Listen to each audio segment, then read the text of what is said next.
unemployment in the European Union, and I'm going to be talking about some of the measures that the European Union has taken in order to combat youth unemployment. And I will use one term, NEETs, N-E-E-T-S. And NEETs are people who are not in employment, education or training. So if you're ready, we'll make a start. Ladies and gentlemen, when I was a child growing up in the United Kingdom, I remember my grandparents telling me that my generation had never had it so good. The standard of living of people in the United Kingdom had been going up for a number of decades, technology had been advancing, the quality of healthcare had been improving, etc. Now, I remember at the time that I found those comments rather irritating, but I have to say that in retrospect, I have to admit that they were probably right. Until now, people of all past generations have been able to say the same to their children and grandchildren as my parents and grandparents said to me. Unfortunately, this is now no longer the case. According to the World Bank, the youth of today will be the first generation of young people to experience a lower standard of living than that enjoyed by their parents. And some commentators are going even further than that and describing the current generation of young people as a lost or sacrificed generation. Now, ladies and gentlemen, we don't need to look far to find the main reason why this is the case.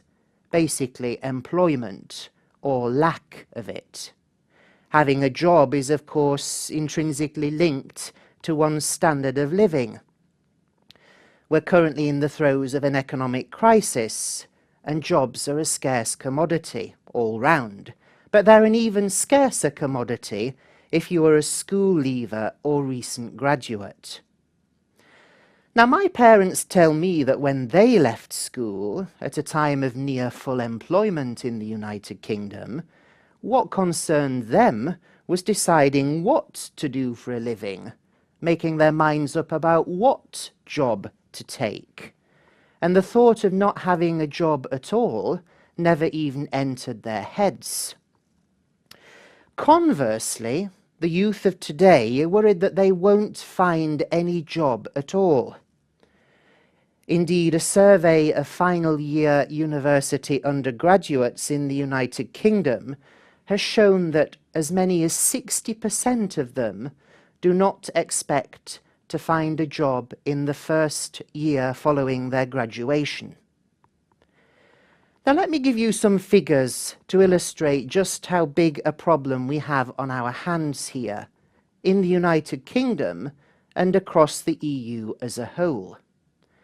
Let's have a look at the youth unemployment rate, which describes the number of people under the age of 25 who are currently out of work. At present, the youth unemployment rate is more than twice the rate for the adult population as a whole in most EU member states.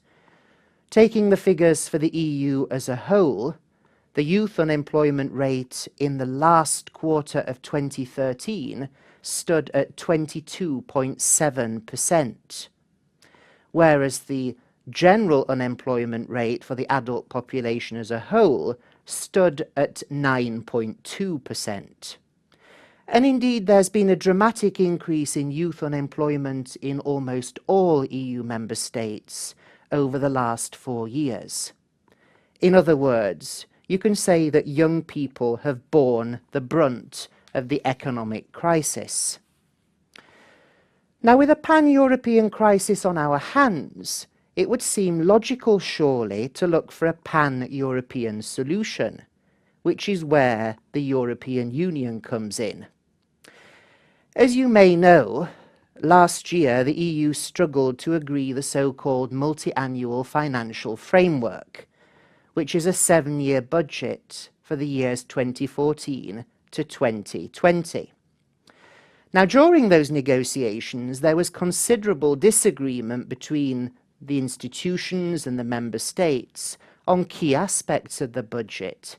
For example, on how much money should be made available for the administration of the EU, for the day-to-day running of the institutions, that is.